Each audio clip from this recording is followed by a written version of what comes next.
दोस्तों নিউজিলেণ্ডৰ বিৰুদ্ধে দ্বিতীয়খন টি20 মেটছত সূৰ্য কুমাৰ যাদৱে বিশ্বৰ আটাইতকৈ দীঘলীয়া ছিক্স মাৰিলে আৰু তাৰ পিছত কিউই অধিনায়কৰ গাৰ নোম হিয়ৰি উঠিছিল।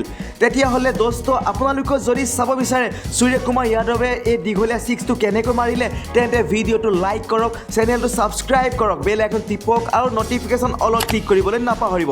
দোস্ত বৰষুণৰ কাৰণে ভাৰত আৰু নিউজিলেণ্ডৰ মাজত প্ৰথমখন টি20 খেল বাতিল কৰা হৈছিল, কিন্তু দ্বিতীয়খন টি20 খেল অভেল গ্ৰাউণ্ডত খেলা হৈছিল, য'ত ভাৰতীয় দলে প্ৰথমে বেটিং কৰি নিউজিলেণ্ডৰ সন্মুখত পৰ্বতৰ দৰে 191 ৰানৰ টাৰ্গেট দিছিল, য'ত সূৰ্য কুমাৰ যাদৱে 51টা বলত 111 ৰানৰ ধুমুহা ইনিংছটো খেলিছিল।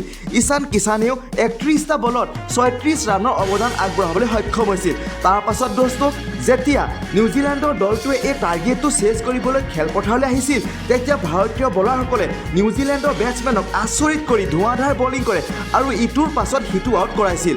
নিউজিলেণ্ড টীমৰ হৈ কেন উইলিয়ামছনে অধিক 61 ৰান সংগ্ৰহ কৰিছিল আৰু বাকী বেটছমেনসকল বিফল হৈছিল। ভাৰতীয় দলৰ হৈ দীপক হুডাই সৰ্বাধিক 4টা উইকেট দখল কৰে আৰু এনেদৰে ভাৰতীয় দলে মেটছখন 65 ৰানৰ বৃহৎ ব্যৱধানত জিকিছিল। কিন্তু দোস্ত বিষয়টো সেই সময়ত যেতিয়া সূৰ্য কুমাৰ যাদৱে ভাৰতীয় দলৰ হৈ বেটিং কৰি আছিল আৰু ফাৰ্গুছন নিউজিলেণ্ডৰ হৈ বলিং কৰি আছিল। যেতিয়া ফাৰ্গুছনে 13 অভাৰৰ দ্বিতীয় বলটো বলিং কৰিছিল, তেতিয়া সূৰ্য কুমাৰ যাদৱে আঁঠু কাঢ়ি বিশ্বৰ বৃহৎ আটাইতকৈ দীঘল ছিক্সটো মাৰিছিল আৰু বলটো ষ্টেডিয়ামৰ পৰা বাহিৰলৈ ওলাই অহাৰ পথ দেখাইছিল, লগতে এটা নতুন বিশ্বৰ অভিলেখ গঢ়িছিল। অৱশেষত আপোনালোকেও কমেণ্ট বক্সত কমেণ্ট কৰি জনাবচোন যে ভাৰতীয় দলটোৱে পৰৱৰ্তী টি20 মেটছখনত নিউজিলেণ্ডক পৰাস্ত কৰিব পাৰিবনে নোৱাৰে।